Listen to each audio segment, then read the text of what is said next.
Hola, buenas tardes y buen comienzo de semana. Hacemos nuestra oración de hoy celebrando a Santa Catalina de Siena. Saludamos especialmente a quienes llevan su nombre. Y el pasaje que leemos está en el capítulo 14 del Evangelio según San Juan. A la hora de pasar de este mundo al Padre, Jesús dijo a sus discípulos: el que recibe mis mandamientos y los cumple, ese es el que me ama. Y el que me ama será amado por mi Padre, y yo lo amaré y me manifestaré a él. Judas, no el Iscariote, le dijo: Señor, ¿por qué te vas a manifestar a nosotros y no al mundo? Jesús le respondió: el que me ama será fiel a mi palabra, y mi Padre lo amará. Iremos a él y habitaremos en él. El que no me ama no es fiel a mis palabras. La palabra que ustedes oyeron no es mía, sino del Padre que me envió. Yo les digo estas cosas mientras permanezco con ustedes, pero el Paráclito, el Espíritu Santo que el Padre enviará en mi nombre, les enseñará todo y les recordará lo que les he dicho. Palabra del Señor.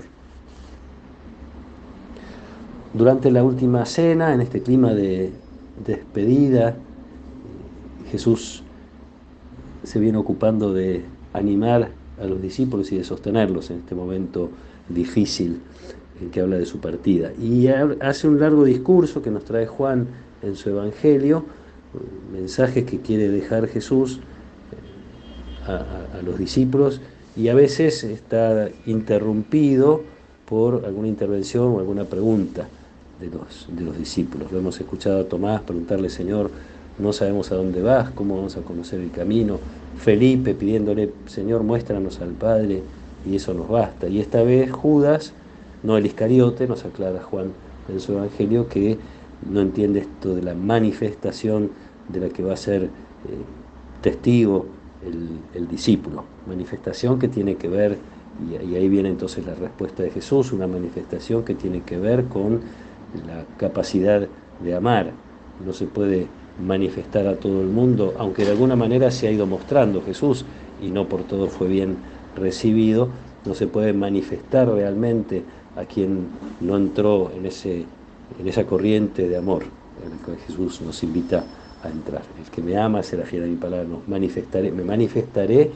Y además dice esto que es absolutamente incomprensible para los discípulos y bastante incomprensible también para nosotros, porque termina siendo uno de los tantos misterios del Evangelio, estas realidades que alcanzamos a intuir, pero que sabemos que lo más profundo se nos escapa. Habitaremos en Él.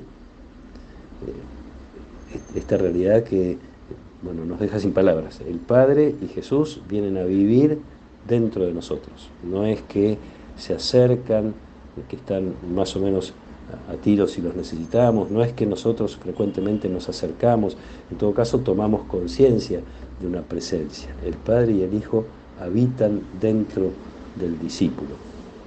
Y esta otra promesa, también incomprensible por el momento, después podríamos ver que en los primeros tiempos de la Iglesia, y el libro de los Hechos de los Apóstoles los cuenta muchas veces, ellos se van dando cuenta cómo el Espíritu los está animando, los está guiando, les está dando palabras para expresarse como Jesús les había prometido.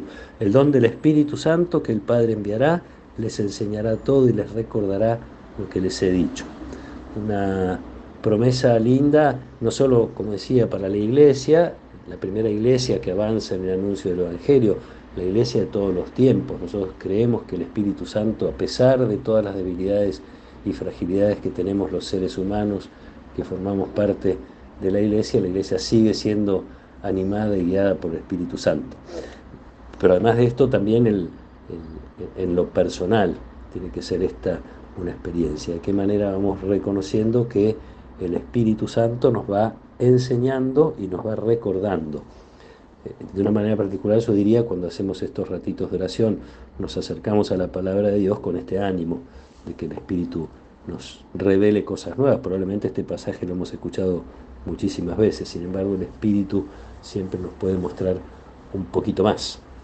Como nos pasa incluso humanamente, a veces uno puede recordar alguna expresión de sus papás, de sus abuelos, leer algo que han dejado escrito y uno lo lee después de muchos años y parece como que encuentra nuevas vetas, cosas nuevas.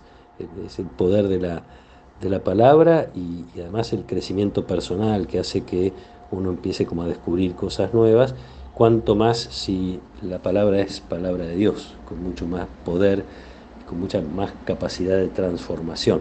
Entonces, pedir esta gracia de reconocer la presencia del Espíritu que nos enseñe, que nos recuerde, que podamos tener como a diario la experiencia de esa inhabitación, de esa presencia de Dios en nosotros, para crecer en una comunión que nos va llevando a la esperanza de alcanzar la comunión plena y definitiva, es decir, alcanzar la vida eterna. Siempre el Espíritu haciéndonos hacer un camino de crecimiento que nos conduzca a una mayor comunión con Dios que ya está con nosotros y que nos invita a entrar cada vez más profundamente en su vida, a compartir cada vez más su vida.